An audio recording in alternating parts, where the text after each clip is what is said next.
Shalom saudara dikasih Tuhan, pada saat ini saya mau membagikan kebenaran firman Tuhan kepada kita sedikit sebelum kita tidur.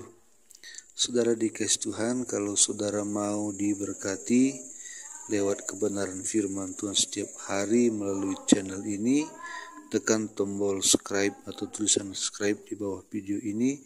Maka dengan begitu saudara akan mendapat pemberitahuan setiap saya membagikan kebenaran firman Tuhan supaya kita lebih dekat kepada Tuhan, dan tekan loncengnya.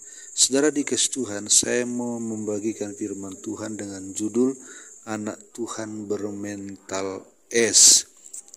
Dalam Kolose pasal 1 ayat yang ke-23 dikatakan begini, sebab itu kamu harus bertekun dalam iman, tetap teguh dan tidak bergoncang, dan jangan mau digeser dari pengharapan Injil yang telah kamu dengar dan yang telah dikabarkan di seluruh alam di bawah langit, yang aku ini, Paulus, telah menjadi pelayannya.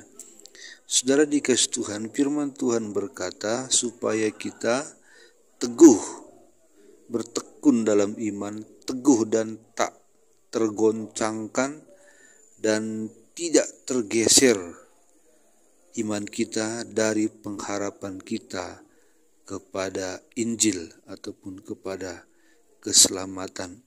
Saudara dikasih Tuhan, hari-hari ini bahkan dari dulu begitu banyaknya orang Kristen pengharapannya akan Kristus itu sudah bergeser, bergoncang, dan bahkan meninggalkan Tuhan total. Firman Tuhan kepada kita hari ini, kita supaya teguh dalam iman harus memiliki mental ataupun iman yang teguh, yang tak tergoncang oleh apapun, oleh sukacita, oleh duka cita, oleh kesusahan, dan oleh karena kekayaan dan kehormatan. Jangan kita bergoncang dari pengharapan akan Injil itu. Sebab saudara dikasih Tuhan, dengan kita bertahan dalam iman, sesungguhnya saudara, kita akan mendapat upah yang sangat luar biasa besarnya, yaitu upah kerajaan Allah. Jangan kita menjadi anak Tuhan bermental es. Maksud saya bermental es ini begini saudara. Es itu kan keras pada saat dia membeku. Tetapi saudara, pada saat dia keluar dari kulkas, maka es itu saudara lama kelamaan walaupun tidak diangi oleh sinar matahari, dia itu mencair sedikit demi sedikit, dan akhirnya es itu habis, lenyap. Tidak ada lagi tanda-tanda dia es, sebab sudah mencair semua menjadi air. Banyak sekali saudara orang Kristen seperti itu, yaitu pada saat dia bertobat, pada saat dia berapi-api, pada saat dia bersemangat, imannya seperti batu es yang sangat keras. Tetapi saudara dikasih Tuhan, bahwa pencobaan pasti akan datang, persoalan pasti akan datang, masalah pasti akan datang, dan apakah iman itu akan tetap utuh? Kalau mental ataupun iman seorang anak Tuhan itu seperti es, maka iman itu akan habis. Satu hari akan habis. Nah saudara dikasih Tuhan, persoalan pencobaan itu bisa saja datang dan pasti ada. Tetapi kita sebagai anak Tuhan, mari kita cintai Tuhan, kita kasih Tuhan lebih dari segalanya, lebih dari apapun yang kita miliki. Kita sudah mengetahui bagaimana tentang Ayub, saudara dikasih Tuhan. Dalam satu waktu, dia yang kaya raya, keluarga yang harmonis, saudara. Dalam satu waktu, dalam sekejap, itu semua habis. Anaknya semua mati, usahanya semua jadi nol. Istrinya pun berkata, mati aja kau Ayub. Dia pun sakit, saudara dikasih Tuhan. Inilah anak Tuhan yang luar biasa. Imannya bukan beriman seperti es, tapi imannya memang benar-benar kuat, seperti gunung batu, ya, yang diterpa angin badai, tidak berubah. Yang datang panas terik, tidak berubah. Yang melewati musim-musim yang berat, musim-musim ekstrim, tidak berubah. Buktinya, waktu mati anaknya, iman Ayub tidak berubah. Waktu usahanya jadi nol, imannya tidak berubah. Waktu istrinya berkata, mati saja kau Ayub dan kutuki Tuhan itu, imannya tidak berubah. Waktu dia sakit, mulai dari batok kepala sampai telapak kaki, jadi satu penyakit yang mengerikan, imannya tidak berubah.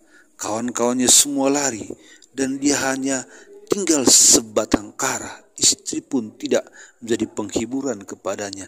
Tapi karena imannya itu seperti gunung batu, bukan seperti gunung batu es, imannya tidak goyah. Saudara dikasih Tuhan, pertahanan Ayub satu-satunya waktu dia mengalami goncangan-goncangan iman hanyalah satu, yaitu Tuhan tidak dia lepaskan. Saudara dikasih Tuhan, kita dalam mengikut Tuhan ini perjalanan kita panjang ke depan. Kalau kita mengikut Tuhan umur 20 tahun bertobat, maka kalau sesuai dengan firman Tuhan kita mencapai 80 tahun, berarti 60 tahun ke depan kita harus berjalan bersama dengan Kristus.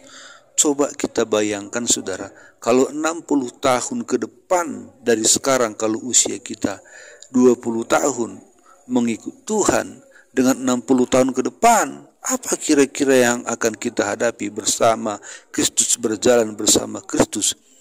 Yang pasti terjadi adalah suka dan duka silih berganti. Apakah sukacita, kelimpahan, kemewahan bisa membuat iman kita seperti es, atau kesusahan, aniaya, tidak ada uang, bisakah itu membuat iman kita menjadi iman seperti es yang habis oleh karena kesusahan, yang habis oleh karena kelimpahan?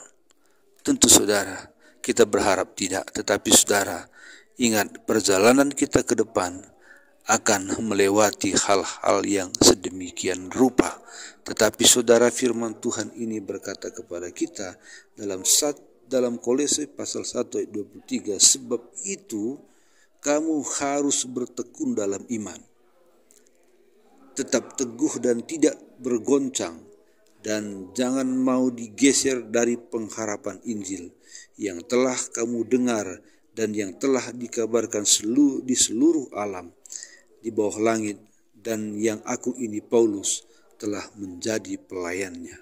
Mari saudara, kita teguhkan iman kita, tekun dalam iman, supaya jangan ada satupun yang bisa menggeser iman kita dari pengharapan kita akan Kristus.